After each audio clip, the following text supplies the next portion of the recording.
Hey there, Vangabonders and new viewers. If you're interested in finding out how to get your panels from being butt welded to primed and ready to paint, then this video is for you. We're gonna walk you through the entire process and you're gonna learn what I've learned and what you should learn and everything you should know. Let's get to it. So here are some of the things you're gonna be needing. All of this is from Amazon and I believe it was less than 150 bucks altogether. So the first thing is, of course, your epoxy primer. When I first welded that, I sprayed it with zinc primer. That is a no-no. Any kind of primer that is not epoxy primer, you're possibly gonna have rust under your primer. Always use epoxy primer first. That is gonna seal your metal, your fresh welded metal, from rust. You're gonna need a spray gun, about the water and oil remover, your pressure. We're gonna go through how to set this up to spray some primer. Of course, you need your mixing containers. Get your 2-part mix mixed. Some funnels to make sure your paint's good. And then of course your wax and grease remover for when you're prepping your surface for primer. You do not want any fingerprints or anything on it if you want it to adhere. Once you get through the primer process, we're going with Duraglass. Of course, this is gonna be top coated with Bondo before it gets primed once more. This is to fill stuff that's closer to, an 1/8 inch, maybe a 1/16. You don't wanna use anything that's not reinforced Bondo over your welds if it's gonna be anything more than maybe an 1/8 inch. Bondo spatulas, I don't know, get them. A little spray thingy, spray the dust off when you're done sanding, makes it easier. And then tack cloth, make sure everything is free of any kind of dust. Of course, don't forget your PPE. You do not want this stuff in your lungs. Just gonna go ahead and say that. Like I said, any kind of primer that is an epoxy primer is a no-no. This is like zinc primer. So what we're gonna do is grind this all down to fresh metal. The epoxy primer is gonna stick to the metal with what's a mechanical bond, not a chemical bond, which means the surface needs to be roughed up. You want it to be maybe 40 to 80 grit so that the epoxy primer will adhere. And then we'll go from there.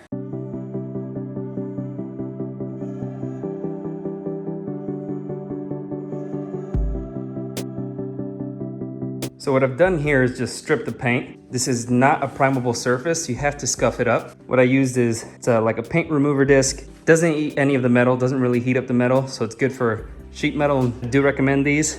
The cheap ones seem to do just as good as the expensive ones. While I was removing paint, I found these holes. Seems at some point this was dented, and since they couldn't reach it from the inside, they just drilled holes, pulled the dent, and then bondoed over it. So we're gonna get in there with the hammer and dolly, kind of straighten that out, weld those 2 holes shut. As far as the weld, the initial butt weld looks pretty good. I have to get in here with the wire wheel, remove the old primer, make sure that the surface is just bare metal before we use the epoxy primer. You also want to make sure you get deep enough where you remove this surface rust. You can see here it's barely visible, but you do got to get rid of all that before you prime it. You want it to be fresh, clean metal before you get any primer on there.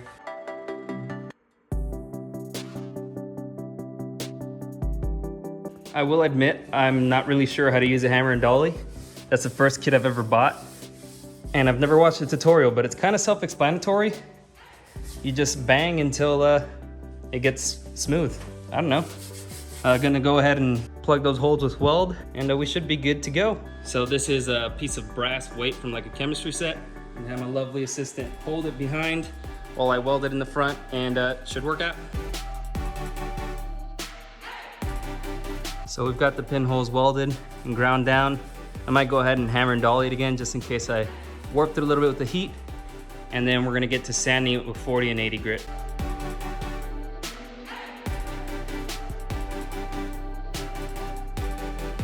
So I'm gonna get back in here with 40 grit.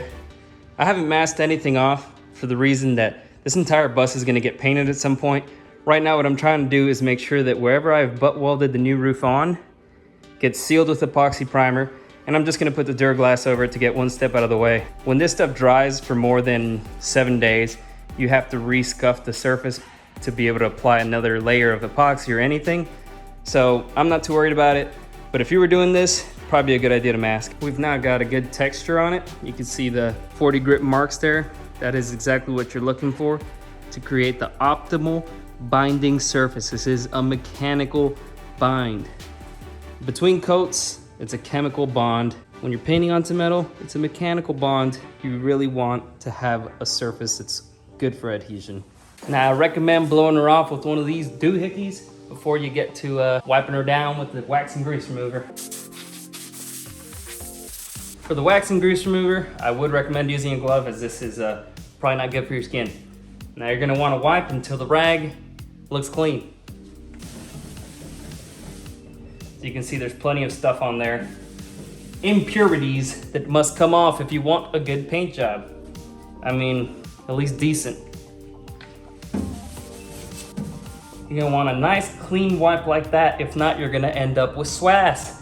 And nobody likes swass. Wipe it till it's clean. The last step is gonna be a tack cloth. Even if you think your hands are clean, they're still greased, so I'm gonna wear a glove for this, and we're gonna give it a good old wipe. This is gonna get rid of any of those possible fibers from what you were using before and leave your surface nice, clean, free from any dust or whatever, I don't know. This is just what I've seen people do. I don't know what I'm doing. I'm just some guy that's got a bust that wants to restore it, just like you. So on the primer itself, it says to use a 1.4 to 1.7 millimeter spray tip. This is a 1.4, so we're just gonna keep that one on there. The kit comes with extra sizes. We'll just call that one good. I tried to get this shooken at Ace, but they couldn't, so I'm just gonna shake it and then stir it. Make sure there are no bubbles. The primer also tells you to use a 4:1 mixing ratio. That means 4 parts of this to 1 part this. We're doing a very small area, so I'm gonna be using my smallest one, using the 4:1 thingamajigger.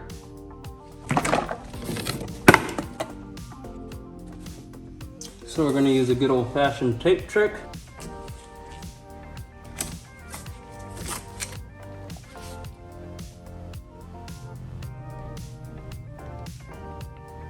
So we're gonna go ahead and stir this up nice and good. That smells bad. I'm gonna put the mask on. Funnel. Self-explanatory. So we don't got too much to play with, but we're gonna try it out on a piece of wood first. We're gonna try to give that a shot and see how it goes.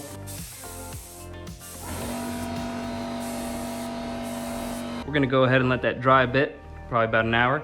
So it has dried for about 2 hours now. We're gonna go ahead and use the big one. You kind of see the gap in there. That's about what we're trying to fill. It doesn't tell you how much of the hardener to use for it, but there's this cute little picture here. And I think that that picture means make a little poopy mound and draw a line across it with the hardener.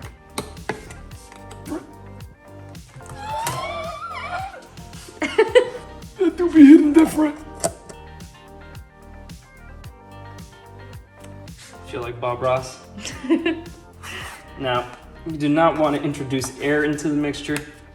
So you want to press it down as you mix. This stuff is supposed to be really hard to sand, so I already hate myself for how much I'm using. It's been about 15 minutes and we better get to sanding quick.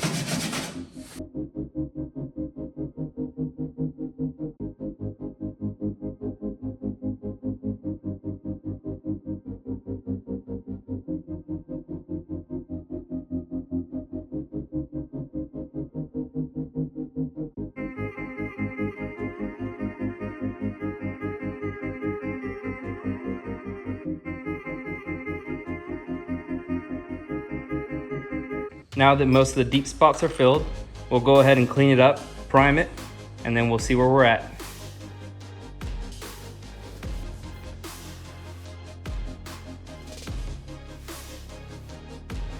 So now that it has been primed once more, it's ready for any kind of thin Bondo layer or whatever you'd like to do after that. But the major dips are gone now, and your fresh metal welds are not gonna rust. So if you just found the channel and you like that video, make sure to subscribe and hit the like button. We're restoring this 1973 tin top Westphalia that we're converting to a pop top Westphalia. You could go back and see the episode where we welded on the new roof.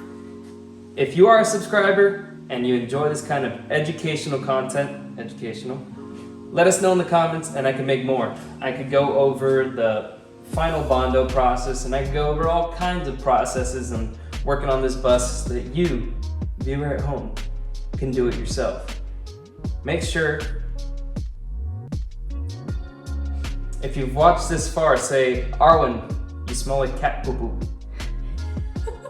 Arwen, you smell like cat poo-poo. If we get 10 of those, I'll wax his nose hair.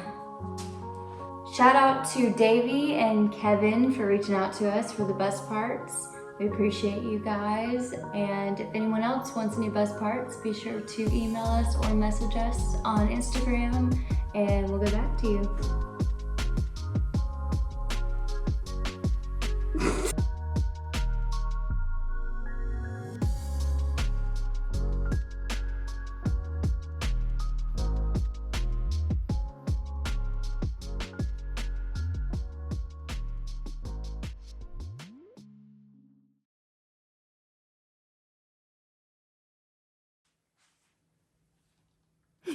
Was that comedy?